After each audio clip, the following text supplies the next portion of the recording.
네, 안녕하세요. 용쌤입니다. 너무 아쉽습니다. 너무너무 아쉬워요. 한남동에 제 소유의 땅과 건물이 생길 수 있었는데 날아갔습니다. 어떤 물건이었는지 지금부터 한번 살펴보도록 할게요. 본격적으로 시작하기 전에 왕초보도 바로 돈 버는 부동산 경매의 기술 책이 출간됐으니까 꼭 한번 읽어봐 주시고요. 이벤트가 있습니다. 네, 책 구매 후 발품 불패 재테크 자기계발 카페입니다. 가입하셔가지고 책 인증샷 올려주신 분들께 스피드 옥션 무료 이용권 5만원 상당 1개월 드리도록 하겠습니다. 이벤트 많이 이용해주세요. 4월 17일 토요일에 제 친한 친구 결혼식이 있었는데 결혼식 끝나고 집에 가고 있는데 친한 형님한테 카톡이 옵니다. 한남동 76-22 경매 물건이 하나 나왔더라고요. 한남동 근린시설 경매. 근데 또 지분 물건이었어요. 지분 물건은 제 주특기죠. 그 누구보다도 잘 해결할 수 있는 자신감과 노하우가 있습니다. 근용아 이거 한번 봐봐.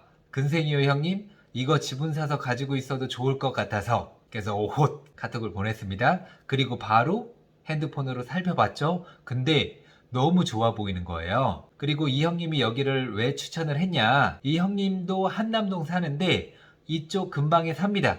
그래서 이쪽 지역의 시세를 그 누구보다도 잘 알고 있어요. 평당 최소 1억 5천 가는 곳입니다.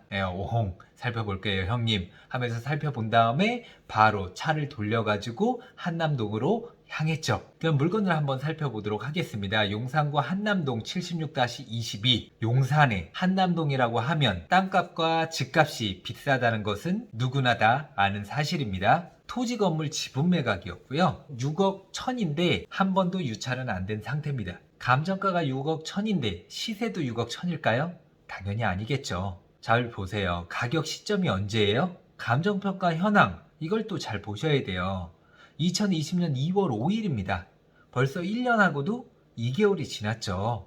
1년 동안 시세가 그 전보다는 훨씬 더 많이 올랐겠죠. 땅값은 절대 떨어지지 않습니다. 그리고 보면 일괄 매각, 제시의 건물 포함, 지분 매각, 특별 매각 조건, 공유자의 우선 매수권 행사는 1회에 하남. 그리고 이 건물에 임차인들이 여러 명이 있습니다. 근데 보증금이라든지 그런 것들이 그렇게 크지 않아가지고 보증금을 인수한다고 해도 그 금액은 얼마 되지 않았습니다. 등기사항 소멸 여부 보니까 근저당 또 가압류가 많이 걸려 있는 것을 볼 수 있죠. 그리고 명세서 요약 보니까 소멸되지 않는 등기부 권리라든지 지상권 그런 건 전혀 없고요. 일괄 매각이고 제시의 건물 포함, 지분 매각, 또 특별 매각 조건으로 공유자 우선 매수 청구를 할 수 있다. 이 물건에 입찰을 했을 때 가장 큰 위험성은 공유자 우선 매수가 들어올 수 있다라는 건데 공유자 우선 매수가 들어오는 건 어쩔 수 없는데 안 들어올 확률이 더 높잖아요. 공유자 우선 매수 청구가 들어올 확률이 한 20% 정도밖에 안 됩니다.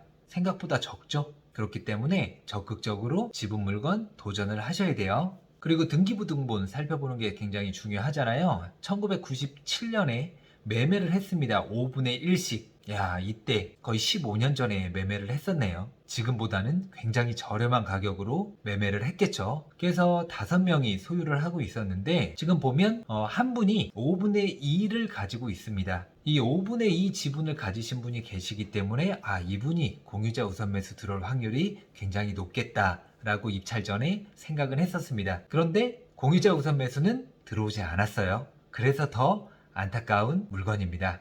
그리고 또 재미난 건 뭐냐, 채무자를 제외하고 또 한 명의 지분에 이제 가압류, 압류가 걸려 있더라고요. 이건 뭔 의미예요? 제가 5분의 1을 낙찰받고 소유권 이전을 완료시킨 다음에 또 한 사람의 지분이 경매 또는 공매로 진행될 때 제가 공유자 우선 매수 청구를 통해서 5분의 1 지분을 또 가지고 올 수 있는 여지도 있는 물건이었습니다. 그리고 근저당권 및 전세권 을구를 보니까 5억이 넘는 근저당이 설정이 되어 있더라고요. 빚이 굉장히 많죠. 압류, 가압류 플러스 근저당까지. 이분도 상황이 굉장히 안 좋다라는 것을 예상할 수가 있어요. 그 주변을 보면 이렇게 분홍색으로 되어 있는 게 뭐예요? 상업지역이에요. 땅 중에서 계급장이 가장 높습니다. 건물은 오래됐습니다. 하지만 위치가 좋으면 건물이 오래되든 상관없어요. T월드라든지 치과라든지 잉크 충전방이라든지 단란주점도 들어서 있네요. 또 맨 꼭대기 층으로 제가 직접 그 형님하고 올라가 봤는데 여기는 문이 잠겨 있더라고요. 그리고 또 측면에 이렇게 대형 간판이 있습니다. 이 간판 광고 비용을 받을 수가 있겠죠? 꽤 짭짤하다라는 이야기를 들었습니다. 정확한 금액은 모르겠고요. 60개 치킨이 왜 이렇게 갑자기 먹고 싶죠? 이 건물 옆에 벤처 빌딩 이렇게 있었잖아요. 여기가 어떻게 변하냐? 네, 몬트레아 한남이라고 검색을 해보시면 됩니다. 오피스텔을 지금 현재 짓고 있어요. 고급 오피스텔로서 비싼 가격에 분양을 한다고 하더라고요. 그러면 이 건물 옆에 굉장히 멋진 오피스텔이 들어선다? 그러면 경매로 나온 건물의 가치는 더 높아질 수밖에 없다 라고 생각을 합니다. 그래서 한남동 또 상업지역에 있는 건물과 토지의 가치는 시간이 흐를수록 계속 높아질 수밖에 없다라는 확신을 가지고 이거는 좀 높게 입찰가를 적더라도 반드시 낙찰을 받아야 되겠다라고 생각을 했었어요. 그러면서 친한 형님과 함께 법인 2개로 입찰을 하기로 결정을 했었죠. 근데 이제 입찰가가 문제잖아요. 6억 1000이 감정가였지만은 7억 5,300만 원이 조금 넘는 가격으로 적었어요. 근데 결과는 어떻게 됐냐? 총 6명이 입찰을 했습니다. 근데 1등 가격이 얼마예요? 7억 8,999만 9천원, 3천만 원 차이로 폐차를 했습니다. 너무 아쉬워요. 저랑 그 형님이 생각했던 건 5분의 4 지분도 다 인수를 한 다음에 리모델링을 거쳐서 스타벅스 통째로 임대를 주면 어떨까? 라는 생각을 했었어요. 그래서 리모델링을 통해 가치를 높여가지고 좀 시간이 흘러서 매도를 해야지 라는 생각을 가졌었는데 아쉽게도 폐차를 했습니다.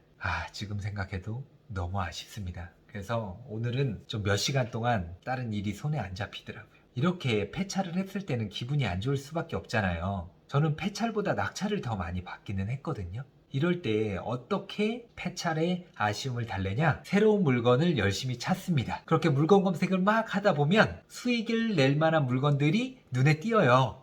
그러면 이거를 낙찰받기 위해서 어떻게 해야 되지? 라는 생각을 하면서 기존에 가지고 있었던 아쉬움이라든지 폐차의 슬픔 빨리 털어낼 수가 있게 되더라고요. 필연적으로 폐차를 할 수밖에 없습니다.